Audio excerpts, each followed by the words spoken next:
Assalamualaikum warahmatullahi wabarakatuh. Kembali lagi di Wia TV Channel. Apa kabar teman-teman semua? Semoga selalu sehat dan tetap dalam lindungan Allah Subhanahu wa Ta'ala ya. Di video kali ini kita akan membahas apa dampak membiarkan gigi berlubang.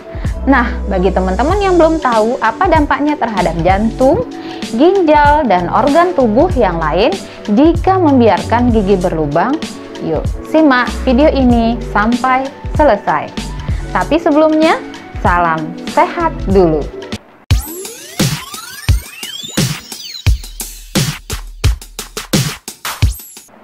Masyarakat masih mengabaikan pentingnya menjaga kebersihan gigi dan melakukan pemeriksaan kesehatan gigi secara rutin. Hal ini rentan membuat kamu mengalami masalah gigi berlubang. Penanganan baru dilakukan jika rasa nyeri sudah menyerang dan mengganggu kenyamanan dan aktivitas. Ya, sakit gigi memang tidak menyenangkan, terlebih jika disebabkan karena masalah gigi berlubang. Gigi berlubang rentan terjadi pada anak. Namun, masalah gigi dan mulut ini bisa terjadi pada orang dewasa yang tidak memberikan perhatian terhadap kesehatan gigi mereka. Sayangnya, gigi berlubang yang tidak segera mendapatkan penanganan atau tidak ditangani dengan benar memicu infeksi pada jaringan tubuh. Jangan abaikan gigi yang berlubang karena ini dampak yang bisa terjadi. Pertama, nyeri yang tidak tertahankan. Nyeri yang kamu rasakan bergantung pada seberapa besar lubang yang bersarang pada gigi. Bisa jadi rasa sakitnya datang dan bertahan selama beberapa detik, kemudian menghilang. Namun, rasa sakit ini akan kembali datang dan dengan tingkat keparahan yang lebih tinggi daripada sebelumnya. Bukan tidak mungkin rasa sakit ini menyalur hingga ke bagian kepala. Yang kedua, abses gigi atau pembengkakan. Gigi berlubang yang tidak ditangani mengakibatkan terjadinya infeksi yang menyebar ke bagian jaringan lunak dari pulpa, rahang, atau mulut. Infeksi yang parah bisa menyebabkan munculnya abses atau kantong berisi nanah yang terlihat di sekitar gigi maupun gusi. Munculnya abses ini lebih karena adanya bakteri yang terakumulasi di dalam mulut. Yang ketiga adalah masalah gusi. Gingivitis atau penyakit gusi muncul dengan gejala peradangan pada gusi yang diikuti dengan rasa nyeri hebat. Bahkan penyakit ini bisa menyerang gusi sehat lainnya. Hal ini membuat gusi terlihat membengkak dan berwarna kemerahan, bahkan bisa mengeluarkan darah ketika kamu menyentuh atau menyikatnya. Pada kasus gigi berlubang yang parah, kamu pun bisa mengalami kondisi yang disebut periodontitis. Yang keempat adalah penyakit jantung dan stroke. Apa hubungan antara gigi berlubang dan masalah jantung hingga stroke? Ternyata gusi yang mengalami luka memicu masuknya bakteri di mulut ke dalam aliran darah, sehingga mengakibatkan infeksi pada otot jantung bagian dalam. Begitu pula dengan resiko terjadinya stroke. Baik masalah jantung maupun stroke bisa berujung pada kematian. Jadi benar-benar tidak boleh kamu sepelekan. Selanjutnya adalah berpengaruh terhadap struktur rahang. Gigi berlubang yang didiamkan dan tidak diobati dalam jangka waktu yang lama akan membuat infeksi yang terjadi semakin menyebar. Tidak hanya menyerang gigi sehat lainnya, infeksi ini juga bisa menyerang gusi. Tanpa adanya pengobatan, resiko terjadinya kerusakan tulang rahang pun sangat mungkin. Ini dapat terjadi apabila ada gigi ompong karena pembusukan gigi berlubang yang membuat gigi lain bergeser. Pergeseran ini mempengaruhi struktur gigi dan rahang.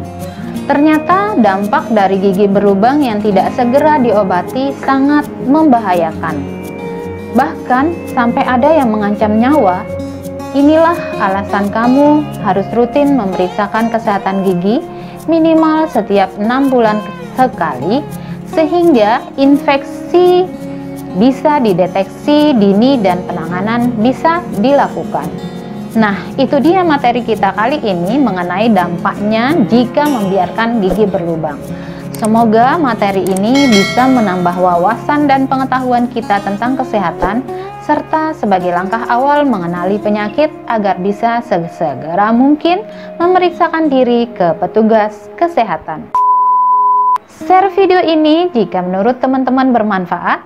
Jangan lupa like juga video ini agar kami lebih bersemangat lagi membuat konten-konten yang informatif. Serta jangan lupa subscribe channel ini agar lebih berkembang dan memberi manfaat bagi orang banyak.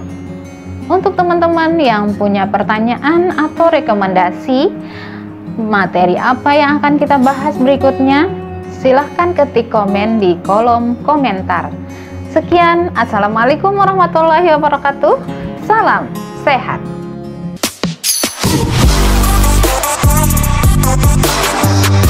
Assalamualaikum warahmatullahi wabarakatuh. Kembali lagi dengan saya di Wia TV Channel.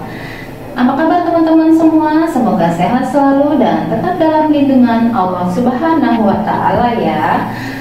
Nah, di video kita kali ini kita akan membahas tentang pentingnya kesehatan gigi dan mulut terhadap stunting. Tapi sebelumnya, salam sehat dulu.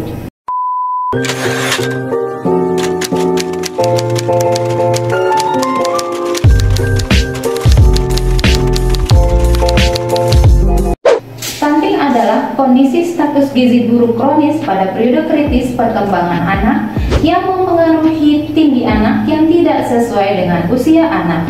Stunting dianggap sebagai salah satu indikator utama kesejahteraan anak dan kondisi sosial ekonomi. Stunting pada anak-anak dapat menyebabkan masalah kesehatan dan perkembangan mental, juga menurunkan produktivitas dan kapasitas intelektual. Berdasarkan World Health Organization atau biasa disingkat WHO, 162 juta anak di bawah usia 5 tahun mengalami stunting. Sedangkan menurut penelitian Kesehatan Dasar Indonesia atau yang biasa disingkat dengan Riskesdas, prevalensi anak pendek di Indonesia pada tahun 2018 sebanyak 30,8%. Memang mengalami penurunan dibandingkan dengan 2013 dengan jumlah 37,2%.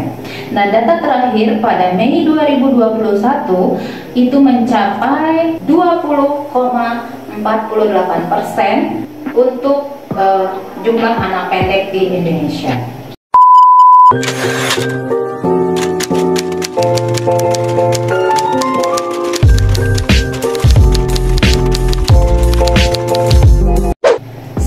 Ditemukan memiliki korelasi yang signifikan dengan berbagai masalah kesehatan gigi.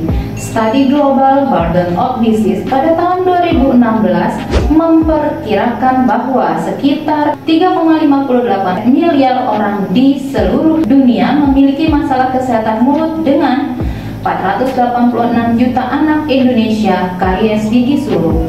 Jumlah karies gigi sulung ditemukan tinggi pada anak-anak dengan berat badan kurang dan stunting. Karies gigi pada anak-anak dapat menyebabkan gangguan makan dan tidur yang mengakibatkan terganggunya konsumsi nutrisi dan sekresi hormon pertumbuhan.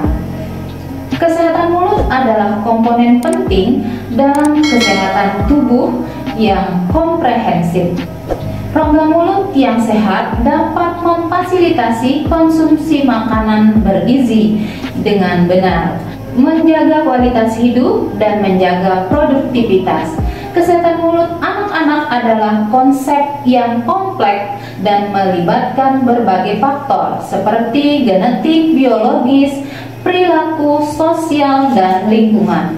Menjaga kesehatan rongga mulut anak adalah salah satu langkah penting yang harus diambil orang tua dalam menjaga kesehatan dan pertumbuhan anak secara komprehensif.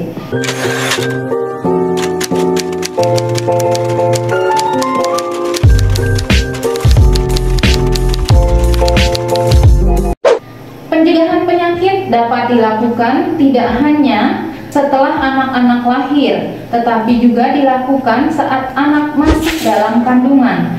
Nutrisi yang dikonsumsi ibu selama kehamilan dapat mempengaruhi proses perkembangan janin.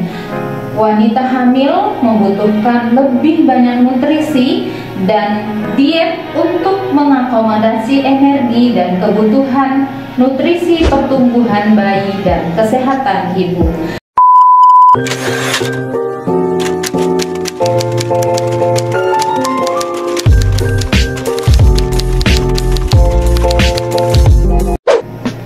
Tenaga kesehatan gigi Indonesia dapat berkontribusi dalam mewujudkan pengurangan jumlah pengerdilan berdasarkan Peraturan Menteri Kesehatan Republik Indonesia atau yang biasa disingkat dengan Permenkes RI Nomor 39 Tahun 2016 dengan berkontribusi pada perawatan antenatal terintegrasi atau ANC, intervensi 1000 hari pertama dan membantu dalam deteksi dini penyakit di Indonesia.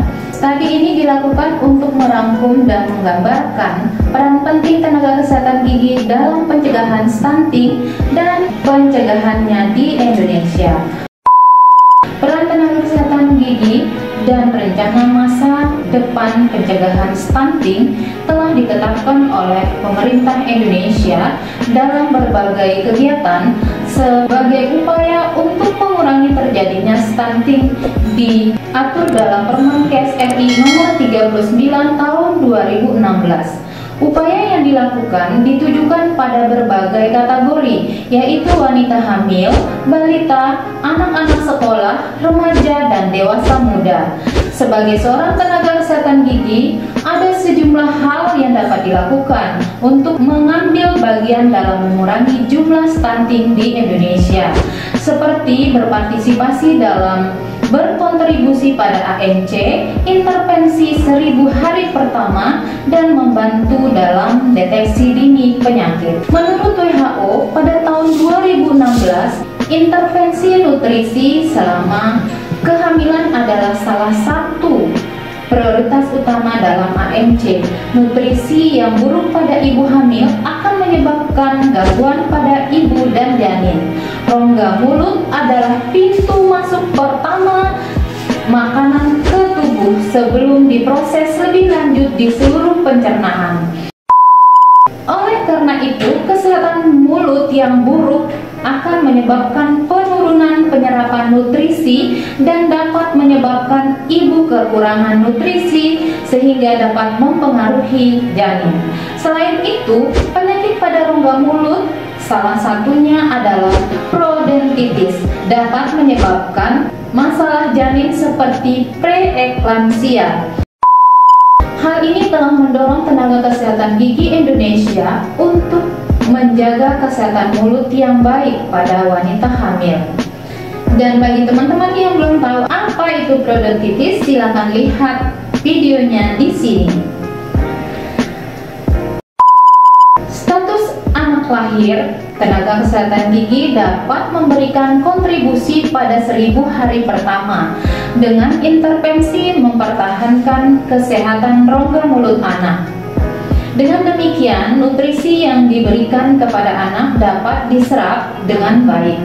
Tenaga kesehatan gigi juga dapat berperan dalam membantu mendeteksi penyakit berdasarkan karakteristik yang muncul di rongga mulut ibu dan anak, sehingga pengobatan dapat dilakukan sebelum situasi memburuk.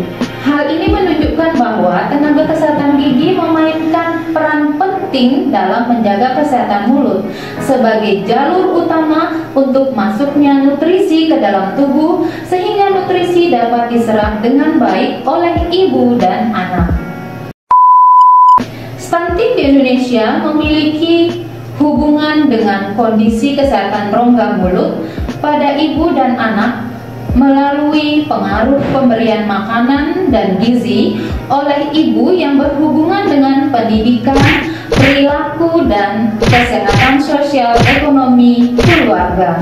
Tenaga kesehatan gigi memiliki peran penting dalam mengurangi stunting di Indonesia melalui peran yang disesuaikan dengan Peraturan Menteri Kesehatan Republik Indonesia. Sementara itu, studi lebih lanjut masih diperlukan.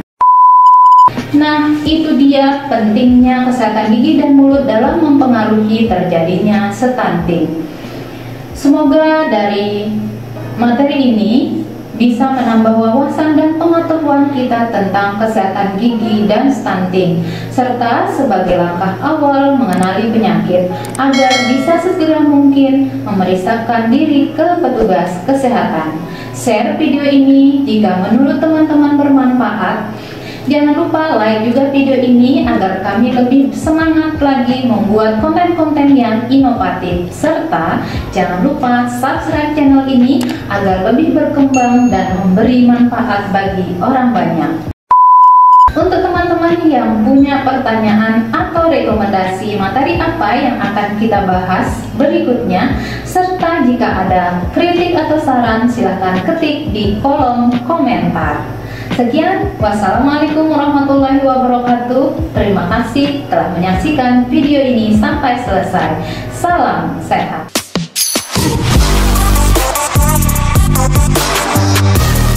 Assalamualaikum warahmatullahi wabarakatuh. Kembali lagi di Wia TV Channel.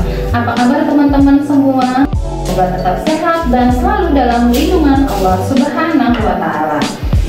Nah, di video kita kali ini, setelah pembahasan kita pada video sebelumnya tentang pentingnya kesehatan gigi terhadap stunting, nah kali ini kita akan lanjutkan materi kita masih berhubungan dengan stunting, namun lebih menekankan tentang karies gigi atau gigi berlubang yang bisa menyebabkan terjadinya stunting. Nah, bagi teman-teman yang mau tahu materi ini, yuk simak videonya sampai selesai. Tapi sebelumnya, salam sehat dulu.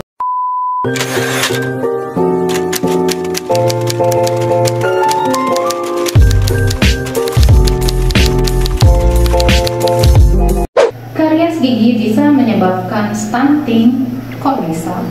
Nah, stunting merupakan kondisi kekurangan gizi kronis yang terjadi selama periode paling awal pertumbuhan dan perkembangan anak.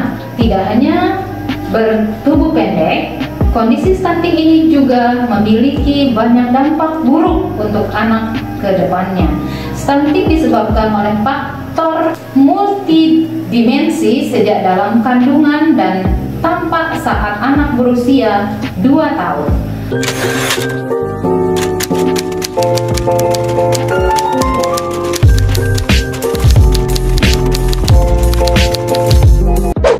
Apa saja yang menyebabkan terjadinya stunting? Pertama, praktik pengasuhan yang tidak baik. Kedua, kurangnya akses ke makanan bergizi. Ketiga, kurangnya akses ke air bersih dan sanitasi. Dan yang keempat adalah terbatasnya layanan kesehatan termasuk layanan AEC, postnatal, dan pembelajaran dini yang berkualitas. Oleh karena itu, intervensi pada 1000 hari pertama kehidupan sangat menentukan kondisi stunting pada anak. Salah satu pencegahan dan penanganan stunting adalah dengan memperhatikan pola makan dan gizi seimbang yang disebut dengan isi piringku.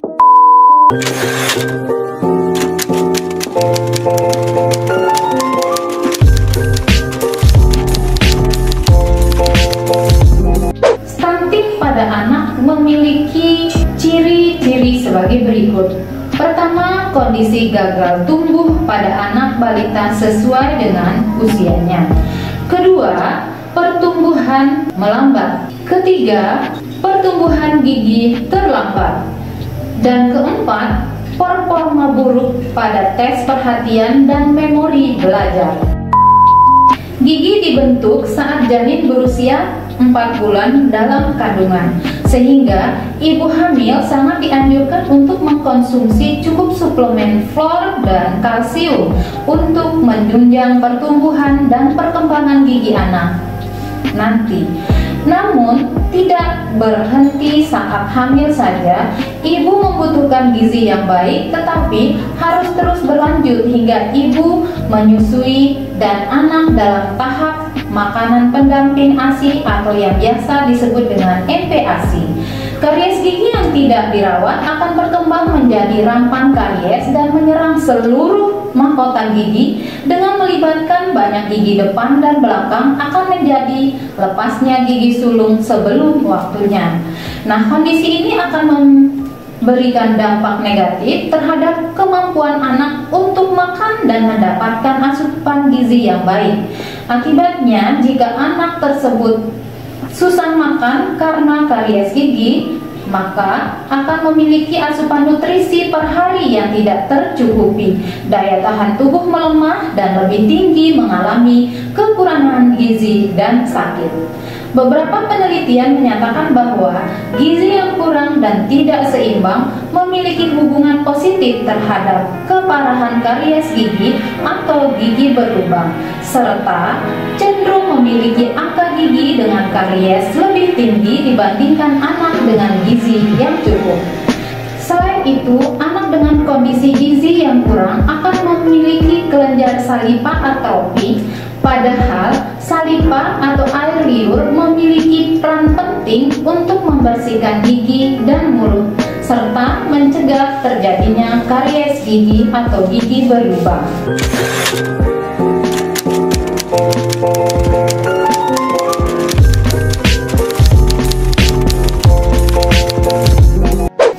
Nah, apa yang bisa kita lakukan untuk mencegah stunting jika dilihat dari faktor gigi geligi? Pertama, membiasakan anak minum susu dari gelas. Kedua, membersihkan gigi dengan air hangat menggunakan kapas atau lap halus untuk bayi pada bagian gigi dan mulut yang terkena susu.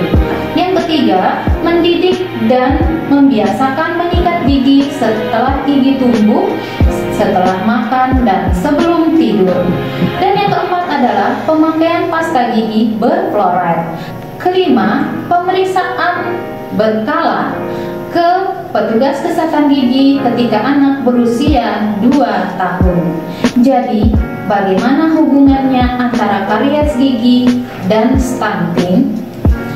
Stunting merupakan kondisi kekurangan gizi anak yang berawal pada 1000 hari pertama kehidupan dan memiliki dampak yang berkelanjutan hingga anak dewasa.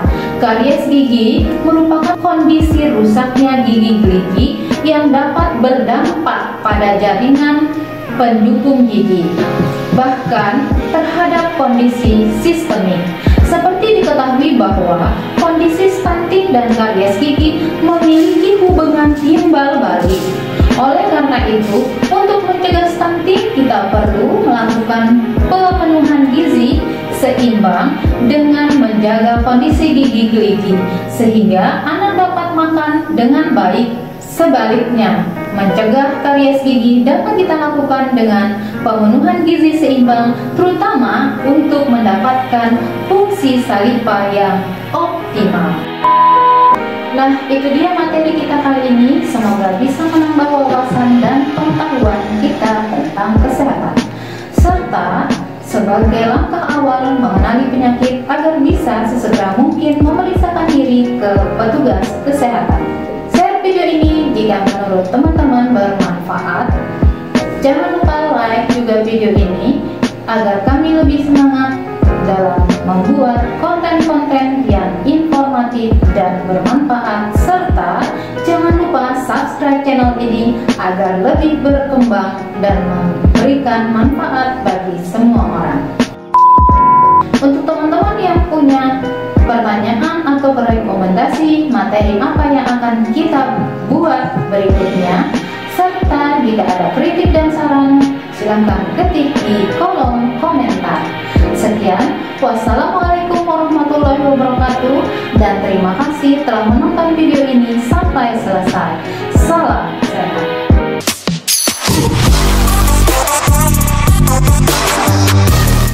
Assalamualaikum warahmatullahi wabarakatuh. Kembali lagi dengan saya di Lia TV Channel.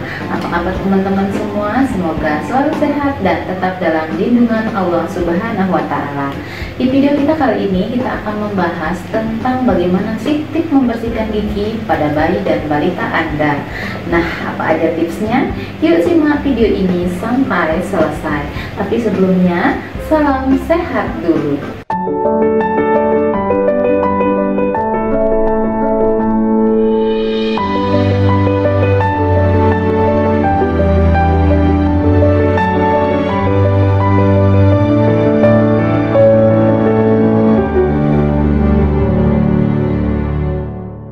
Seiring bertambahnya usia, gigi si kecil akan mulai tumbuh sehingga ibu mesti tahu cara membersihkan giginya.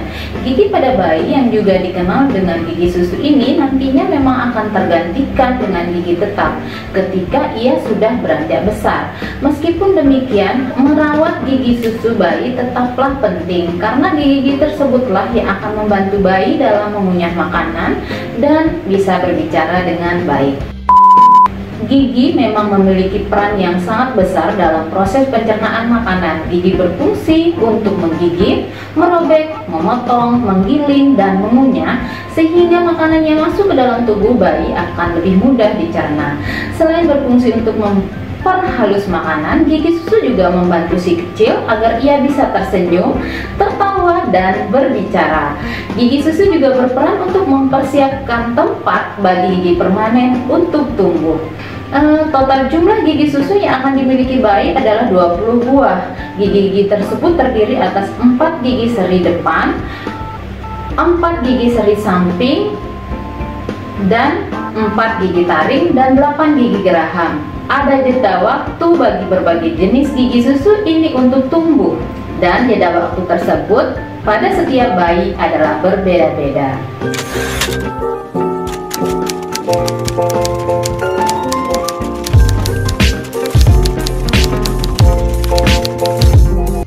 Cara membersihkan gigi bayi tidak bisa disamakan dengan orang dewasa. Gigi susu bayi yang baru bertumbuh perlu dibersihkan secara perlahan-lahan dengan menggunakan alat khusus.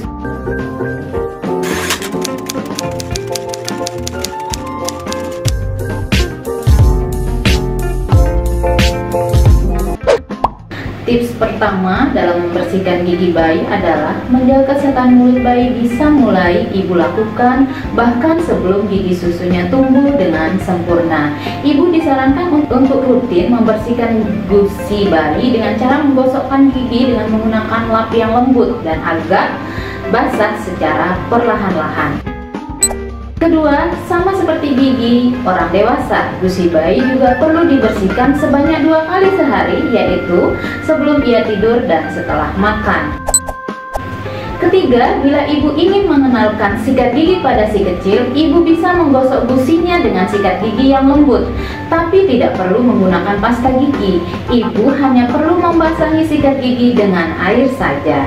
Yang keempat, ketika gigi susu si kecil sudah mulai muncul, gunakan sikat gigi untuk membersihkan giginya. Tambahkan pasta gigi hanya sedikit saja, kira-kira sebesar butiran beras pada sikat. Kelima, saat si kecil berusia 3 tahun, ibu bisa menambahkan volume pasta gigi yang digunakan menjadi setengah panjang kepala sikat. Keenam, ibu sebaiknya bantu anak menyikat gigi sampai ia bisa menyikat giginya sendiri, yaitu sekitar umur 6 tahun. Dan yang ketujuh adalah usahakan untuk dampingi anak saat menyikat gigi dan ingatkan ia untuk dapat menyikat gigi sehari 2 kali. Dan kedelapan, antarkan anak ke tempat pelayanan kesehatan untuk memeriksakan giginya secara teratur. Tanamkan pada diri si kecil pentingnya menjaga kesehatan gigi secara teratur dengan cara membiasakannya untuk membersihkan gigi secara rutin. Dengan begitu, ketika anak sudah memiliki gigi tetap, ia pun bisa merawatnya dengan baik. Kalau si kecil sakit gigi atau punya masalah kesehatan lainnya, ibu bisa minta saran kesehatan pada petugas kesehatan. Nah, itu dia 8 tips membersihkan gigi bayi. Semoga dari materi ini bisa menambah wawasan dan pengetahuan kita tentang kesehatan, serta sebagai langkah awal mengenali penyakit agar bisa sesegera mungkin memeriksakan diri ke petugas kesehatan. Share video ini jika menurut teman-teman bermanfaat. Jangan lupa like juga video ini agar kami lebih semangat lagi membuat konten-konten yang informatif dan bermanfaat. Serta jangan lupa subscribe channel ini agar lebih berkembang dan memberi manfaat bagi orang banyak. Untuk teman-teman yang punya pertanyaan atau rekomendasi materi apa yang akan kita bahas berikutnya, serta jika ada kritik dan saran, silakan ketik komen di kolom komentar. Sekian, assalamualaikum warahmatullahi wabarakatuh. Salam sehat.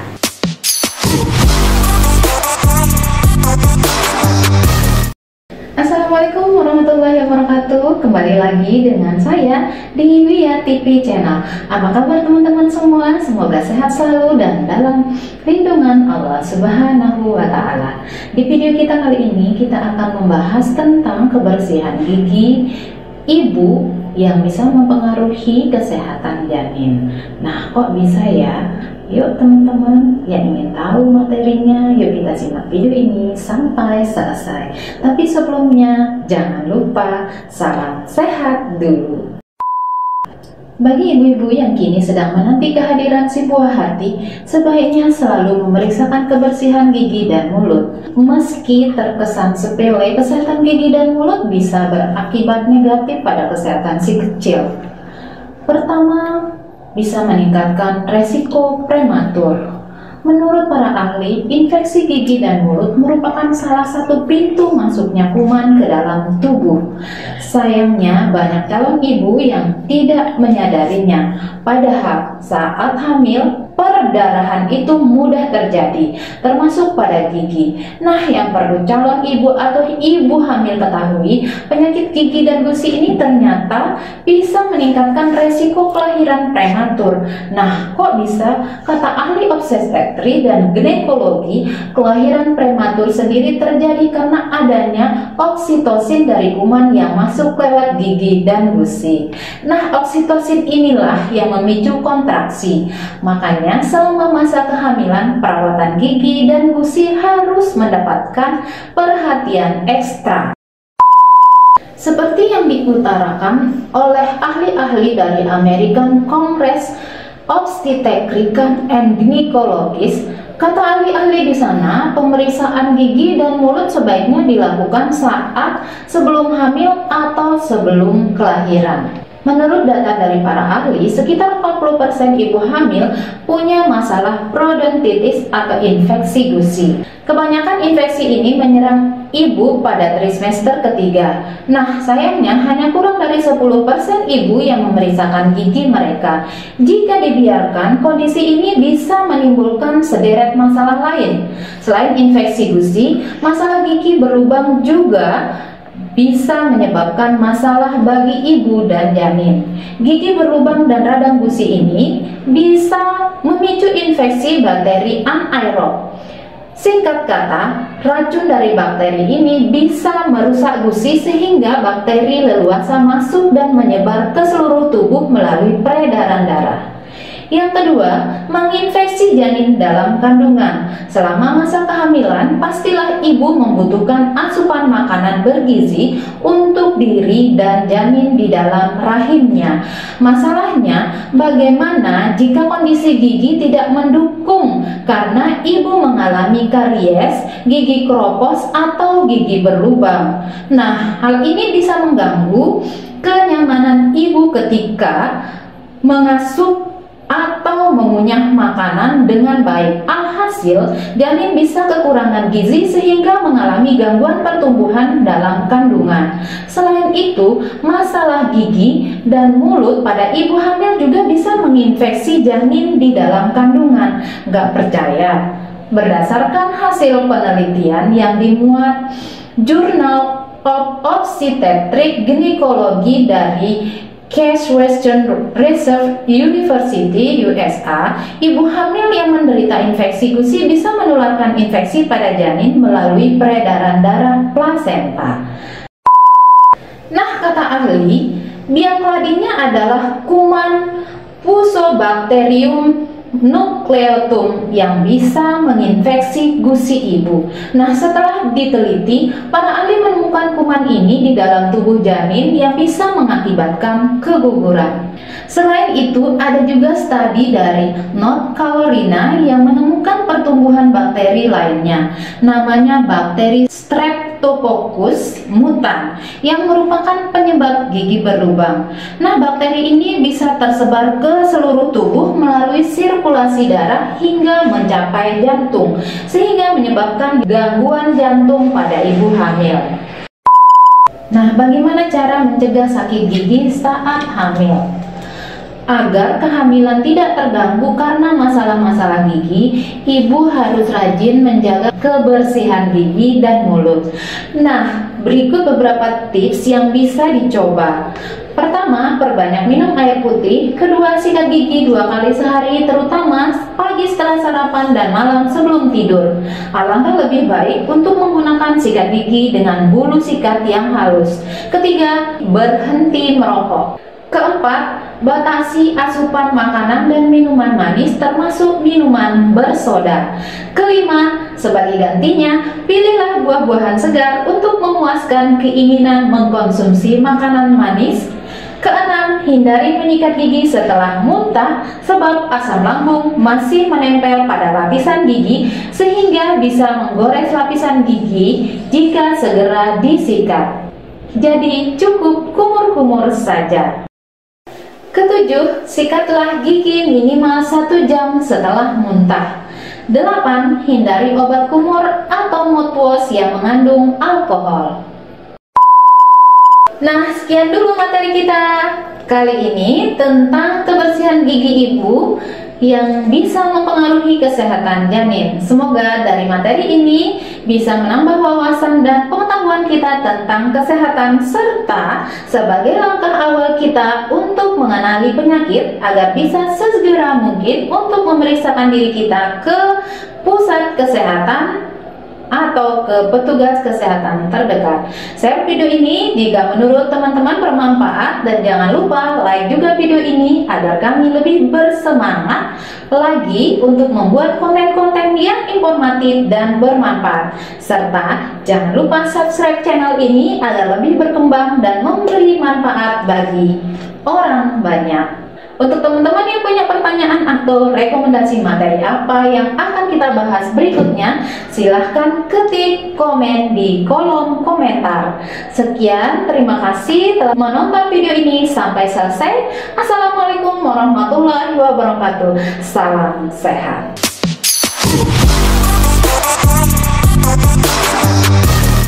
Assalamualaikum warahmatullahi wabarakatuh. Ketemu lagi dengan saya di Wia TV Channel. Apa kabar teman-teman semua? Semoga selalu sehat dan tetap dalam lindungan Allah Subhanahu wa Ta'ala. Nah, dalam video kita kali ini kita akan membahas masalah yang lagi rame-ramenya dibicarakan. Nah, muncul lagi nih ada berita anak yang meninggal kejang-kejang karena disangka ketempelan setan. Ya ampun, padahal setannya lagi nongkrong sambil ngopi-ngopi, tetap aja disalah-salahin. Nah, untuk itu di kesempatan kita kali ini kita akan coba bahas apa sih penyebab-penyebab dari kejang-kejang tersebut. Tapi sebelumnya, salam sehat dulu.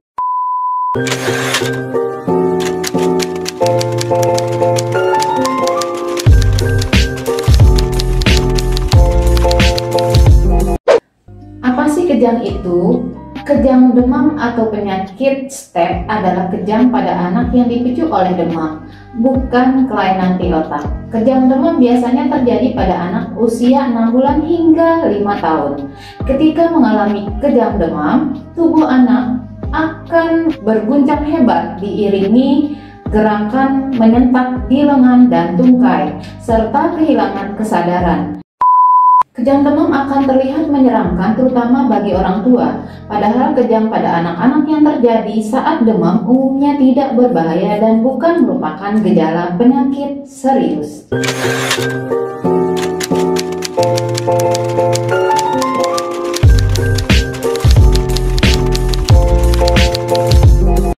Kejang demam berbeda dengan epilepsi atau AYA. Epilepsi ditandai dengan kejang berulang tanpa perlu menyertai demam, meskipun umumnya tidak berbahaya dan hanya terjadi sebentar. Segera hubungi dokter jika anak mengalami kejang demam untuk pertama kalinya. Orang tua yang perlu waspada jika kejang demam terjadi selama lebih dari 5 menit dan diiringi muntah, leher kaku, dan sesak napas.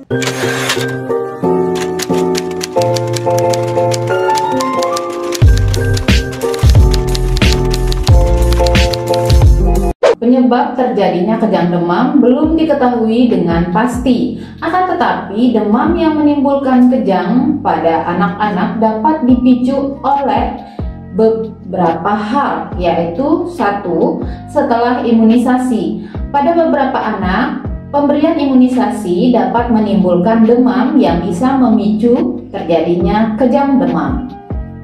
Kedua, infeksi. Anak-anak dapat mengalami kejang demam pada saat mengalami demam akibat infeksi virus atau infeksi bakteri. Anak yang berusia 12-18 bulan memiliki resiko lebih tinggi untuk mengalami kejang demam dibandingkan untuk anak-anak yang lebih tua. Selain itu, anak-anak yang lahir dari keluarga dengan riwayat kejang demam juga lebih beresiko mengalami kejang demam.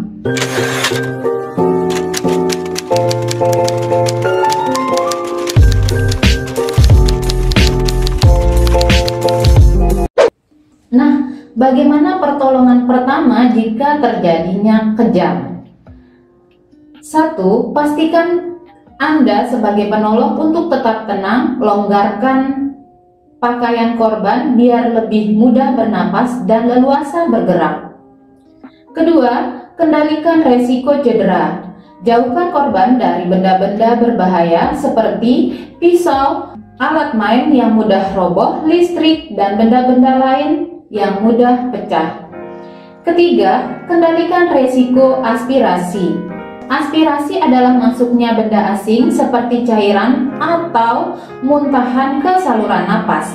Caranya, baringkan korban dengan posisi miring agar makanan, minuman, muntahan, atau benda lain yang ada dalam mulut bisa keluar sehingga korban terhindar dari bahaya tersedak.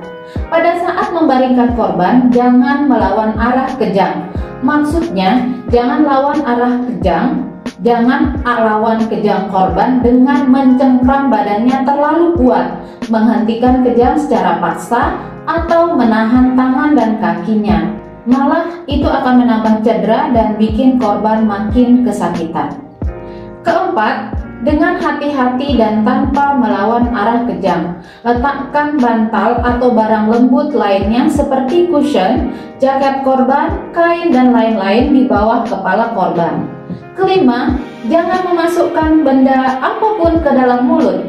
Nah, ini masih banyak yang belum paham ya, memasukkan sendok, kayu, jari orang tua, atau benda lain ke dalam mulut dapat meningkatkan komplikasi dan resiko cedera lebih lanjut. Lidah tak bakalan tertelan atau tergigit. Jadi, CDC menyebutkan bahwa memasukkan benda seperti sendok yang dilapisi kain pada mulut penderita kejang justru meningkatkan resiko cedera pada gigi dan rahang.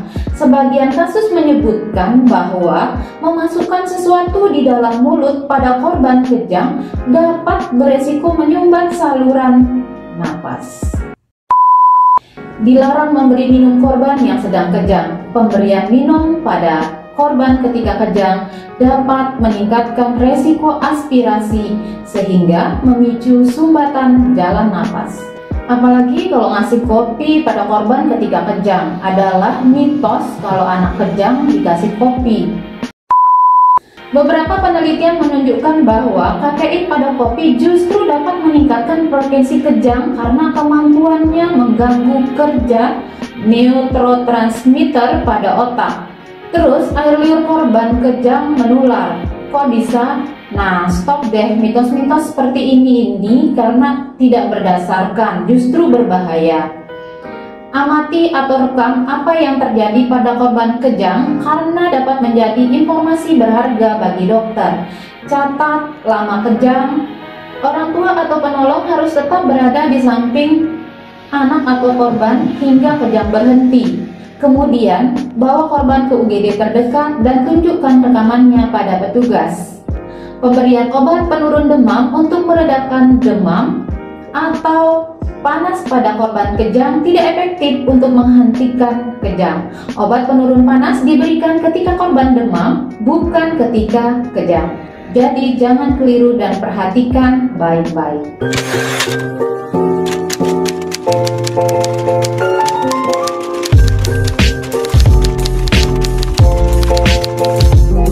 Kapan sih harus memeriksakan diri ke dokter? Nah, pertama, jika kejang itu berlangsung lebih dari 5 menit. Kedua, kejang terjadi secara berulang.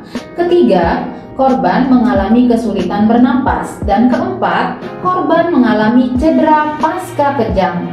Kelima, korban tidak sadarkan diri. Keenam, kejang yang terjadi merupakan kejang pertama. Sebelumnya belum pernah mengalami kejang. Ketujuh, kejang terjadi pada korban dengan penyakit seperti diabetes, penyakit jantung, atau pada wanita hamil. Kesimpulannya adalah pertolongan pertama kejang ya sudah didiamkan saja, namun mendiamkannya juga pakai teknik seperti yang telah disebutkan di atas tadi. Jangan diapa-apain sampai kejangnya itu berhenti sendiri. Posisikan memiringkan korban seperti pada gambar di atas. Anda boleh tidak membawa anak Anda ke dokter setelah kejang berhenti. Meski begitu, akan lebih baik jika Anda tetap memeriksakannya ke dokter untuk mengetahui penyebab demam yang dialami anak Anda. Nah, itu dia materi kita kali ini. Semoga bisa menambah wawasan dan pengetahuan kita tentang kesehatan, serta sebagai langkah awal mengenali penyakit agar bisa sesegera mungkin memeriksakan diri ke petugas kesehatan. Share video ini jika menurut teman-teman bermanfaat. Jangan lupa like juga video ini agar kami lebih semangat dalam membuat konten-konten yang informatif dan bermanfaat. Serta jangan lupa subscribe channel ini agar lebih berkembang dan memberi manfaat bagi orang banyak. Untuk teman-teman yang punya pertanyaan atau rekomendasi materi apa yang akan kita buat berikutnya, serta jika ada kritik atau saran, silahkan ketik di kolom komentar. Sekian dan terima kasih karena telah menonton video ini sampai selesai. Assalamualaikum warahmatullahi wabarakatuh. Salam sehat.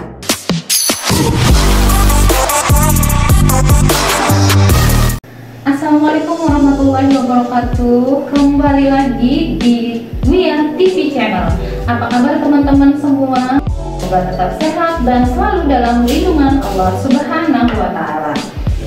Nah, di video kita kali ini, setelah pembahasan kita pada video sebelumnya tentang pentingnya kesehatan gigi terhadap stunting, nah kali ini kita akan lanjutkan materi kita masih berhubungan dengan stunting, namun lebih menekankan tentang karies gigi atau gigi berlubang yang bisa menyebabkan terjadinya stunting. Nah, bagi teman-teman yang mau tahu materi ini, yuk simak videonya sampai selesai. Tapi sebelumnya, salam sehat dulu.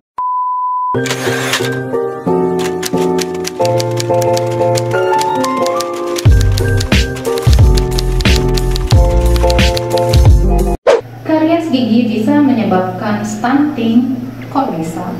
Nah, stunting merupakan kondisi kekurangan gizi kronis yang terjadi selama periode paling awal pertumbuhan dan perkembangan anak. Tidak hanya bertubuh pendek, kondisi stunting ini juga memiliki banyak dampak buruk untuk anak ke depannya. Stunting disebabkan oleh faktor multidimensi sejak dalam kandungan dan tampak saat anak berusia 2 tahun.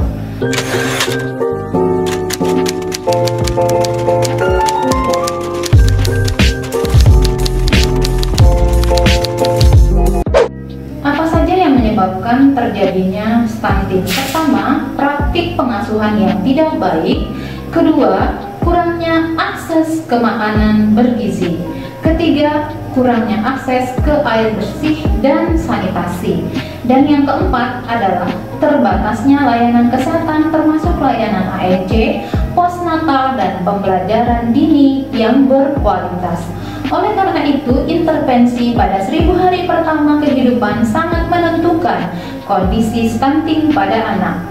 Salah satu pencegahan dan penanganan stunting adalah dengan memperhatikan pola makan dan gizi seimbang yang disebut dengan isi piringku.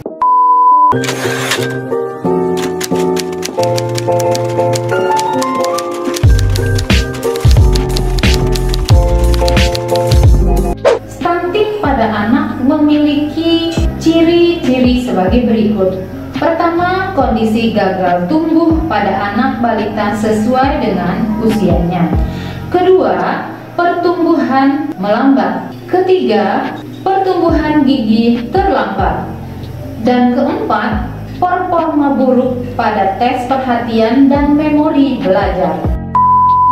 Gigi dibentuk saat janin berusia 4 bulan dalam kandungan, sehingga ibu hamil sangat dianjurkan untuk mengkonsumsi cukup suplemen fluor dan kalsium untuk menunjang pertumbuhan dan perkembangan gigi anak nanti. Namun, tidak berhenti saat hamil saja, ibu membutuhkan gizi yang baik, tetapi harus terus berlanjut hingga ibu menyusui dan anak dalam tahap makanan pendamping ASI atau yang biasa disebut dengan MPASI. Karies gigi yang tidak dirawat akan berkembang menjadi rampant karies dan menyerang seluruh mahkota gigi dengan melibatkan banyak gigi depan dan belakang akan menjadi lepasnya gigi sulung sebelum waktunya. Nah, kondisi ini akan memberikan dampak negatif terhadap kemampuan anak untuk makan dan mendapatkan asupan gizi yang baik. Akibatnya, jika anak tersebut susah makan karena karies gigi, maka akan memiliki asupan nutrisi per hari yang tidak tercukupi. Daya tahan tubuh melemah dan lebih tinggi mengalami kekurangan gizi dan sakit. Beberapa penelitian menyatakan bahwa gizi yang kurang dan tidak seimbang memiliki hubungan positif terhadap keparahan karies gigi atau gigi berlubang, serta cenderung memiliki angka gigi dengan karies lebih tinggi dibandingkan anak dengan gizi yang cukup. Selain itu, anak dengan kondisi gizi yang kurang akan memiliki kelenjar saliva atrofi. Padahal saliva atau air liur memiliki peran penting untuk membersihkan gigi dan mulut, serta mencegah terjadinya karies gigi atau gigi berlubang.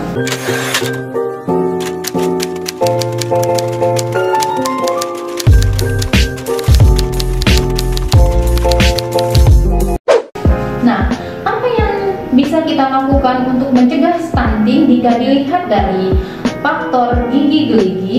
Pertama, membiasakan anak minum susu dari gelas. Kedua, membersihkan gigi dengan air hangat menggunakan kapas atau lap halus untuk bayi pada bagian gigi dan mulut yang terkena susu.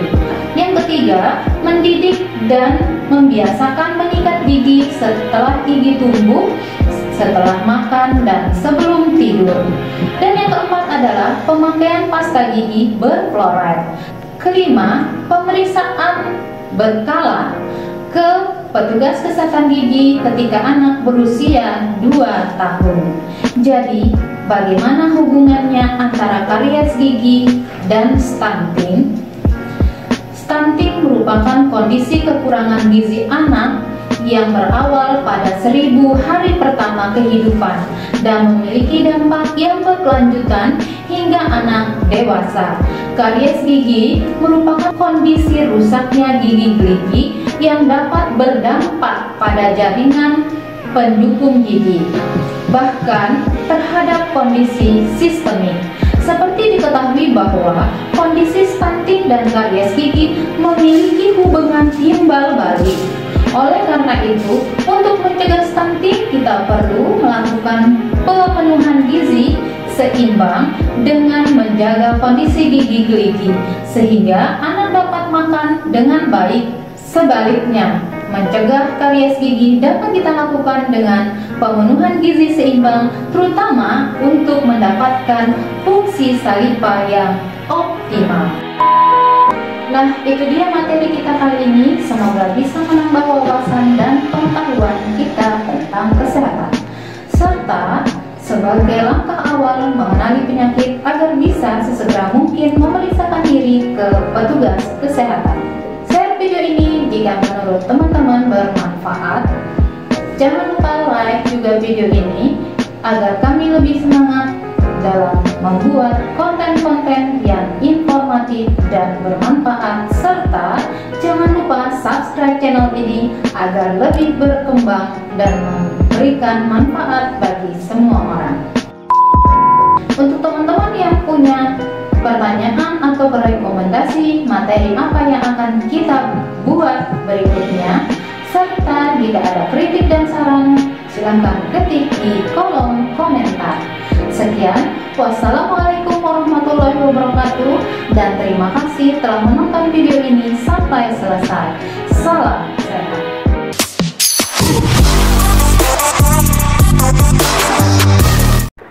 Assalamualaikum warahmatullahi wabarakatuh. Kembali lagi di Wia TV Channel. Apa kabar teman-teman semua? Semoga selalu sehat dan tetap dalam lindungan Allah Subhanahu wa Ta'ala ya. Di video kali ini kita akan membahas penyakit gigi dan mulut yang namanya gingivitis. Nah, bagi teman-teman yang belum tahu apa itu gingivitis, yuk simak video ini sampai selesai. Tapi sebelumnya, salam sehat dulu. Gingivitis merupakan suatu inflamasi atau peradangan yang mengenai jaringan lunak di sekitar gigi atau jaringan gingiva. Gejala gingivitis pada umumnya terlihat inflasi atau peradangan yang mengenai jaringan lunak di sekitar gigi atau jaringan gingiva yang biasa disebut gingivitis. Kondisi kronis maupun akut dapat menghasilkan perubahan pada konsistensi gingiva normal yang kaku dan tegas.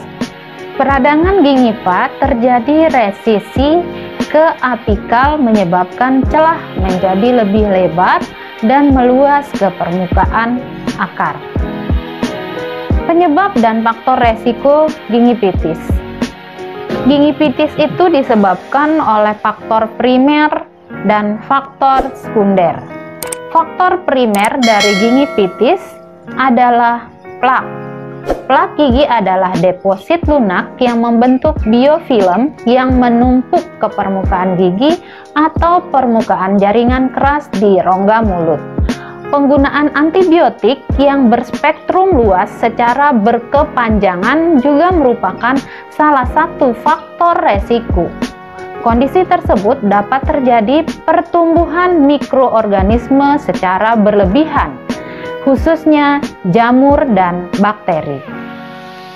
Diagnosis gingivitis ditegakkan melalui anamnesis dan pemeriksaan gigi. Gingival Index adalah derajat keparahan inflamasi gingiva secara klinis, ditentukan dari skor indeks gingiva dengan kriteria sebagai berikut. Indeks kriteria gingiva yaitu ada gingivitis ringan, gingivitis sedang, dan gingivitis parah. Bagaimana penanganan gingivitis? Gingivitis dapat ditangani dengan deep scaling, kemudian kontrol plak dan pemberian vitamin rutin untuk kesehatan gusi. Kapan sih harus ke fasilitas kesehatan? Nah, jika gusi mulai terasa nyeri, segeralah periksakan ke poli kesehatan gigi. Jangan tunggu hingga sulit mengunyah. Untuk melakukan pemeriksaan, bisa langsung ke fasilitas kesehatan di kota Anda. Nah, itu dia materi kita hari ini tentang penyakit gigi dan mulut yang namanya gingivitis. Semoga dari materi ini bisa menambah wawasan dan pengetahuan kita tentang kesehatan, serta sebagai langkah awal mengenali penyakit agar bisa sesegera mungkin memeriksakan diri ke petugas kesehatan. Share video ini jika menurut teman-teman bermanfaat. Jangan lupa like juga video ini agar kami lebih semangat lagi membuat konten-konten yang informatif. Serta jangan lupa subscribe channel ini agar lebih berkembang dan memberi manfaat bagi orang banyak. Untuk teman-teman yang punya pertanyaan atau rekomendasi materi apa yang akan kita bahas berikutnya, serta jika ada kritik dan saran, silahkan ketik komen di kolom komentar. Sekian. Assalamualaikum warahmatullahi wabarakatuh. Salam sehat.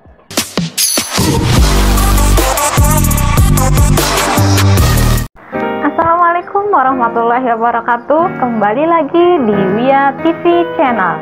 Apa kabar teman-teman semua? Semoga selalu sehat dan tetap dalam lindungan Allah Subhanahu wa Ta'ala ya. Di video kali ini kita akan membahas penyakit gigi dan mulut yang disebut periodontitis. Nah, bagi teman-teman yang belum tahu apa itu periodontitis, yuk simak video ini sampai selesai. Tapi sebelumnya, salam sehat dulu. Ada yang tahu nggak apa itu periodontitis? Kalau belum tahu, ini dia pengertian dari periodontitis.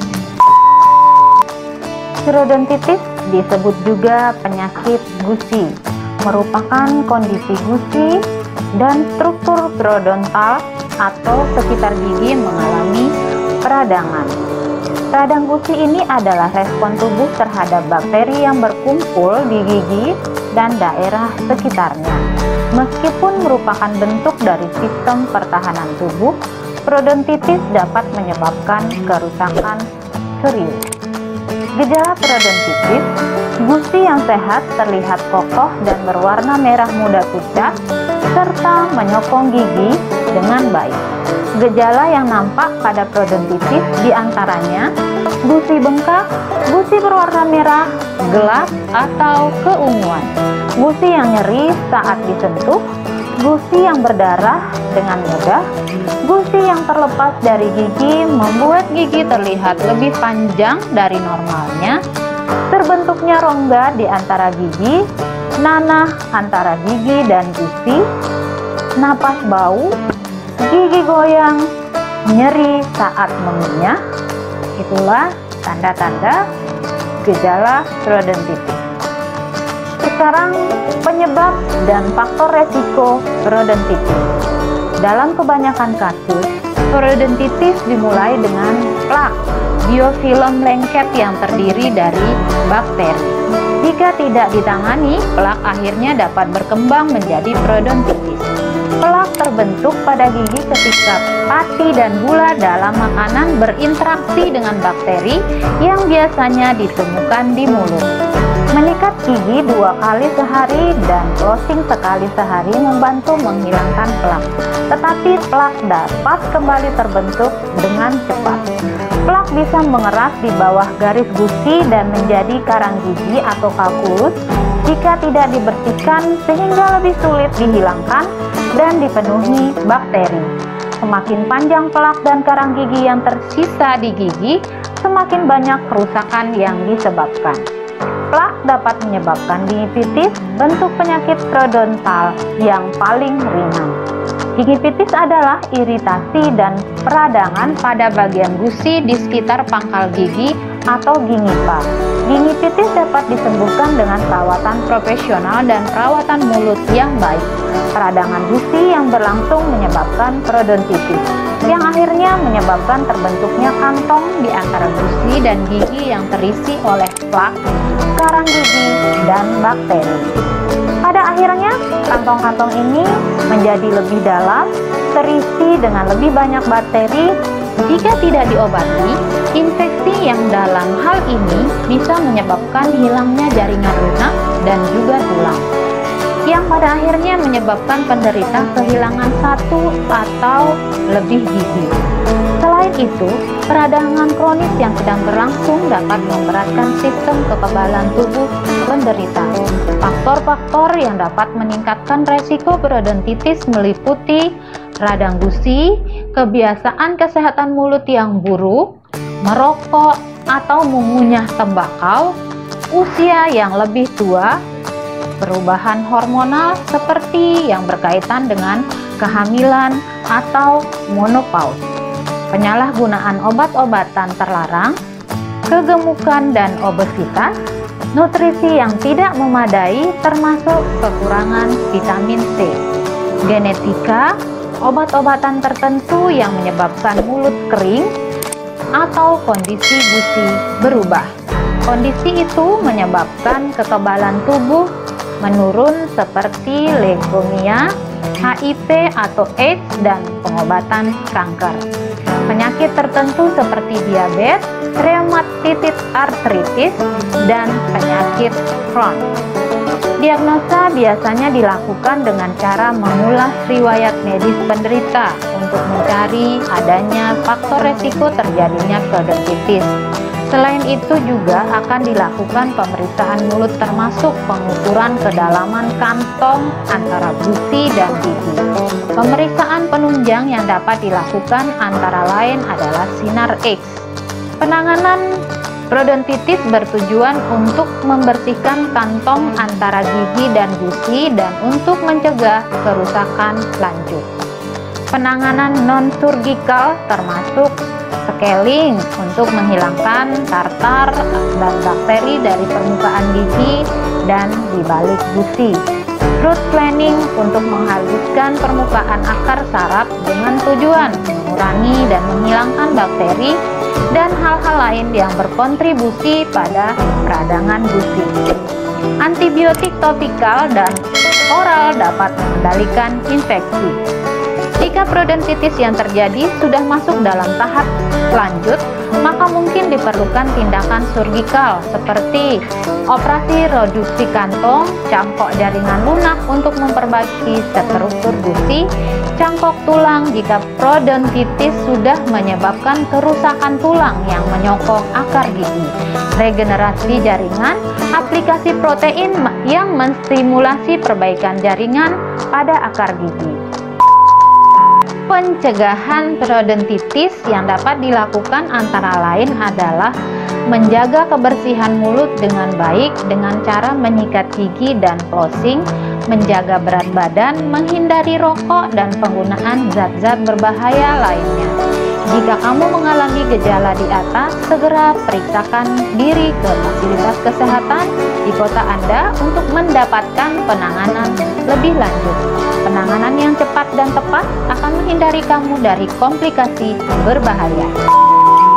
Nah, itu dia materi kita tentang periodontitis. Semoga materi ini bisa menambah wawasan dan pengetahuan kita tentang kesehatan, serta sebagai langkah awal mengenali penyakit agar bisa sesegera mungkin memeriksakan diri ke petugas kesehatan.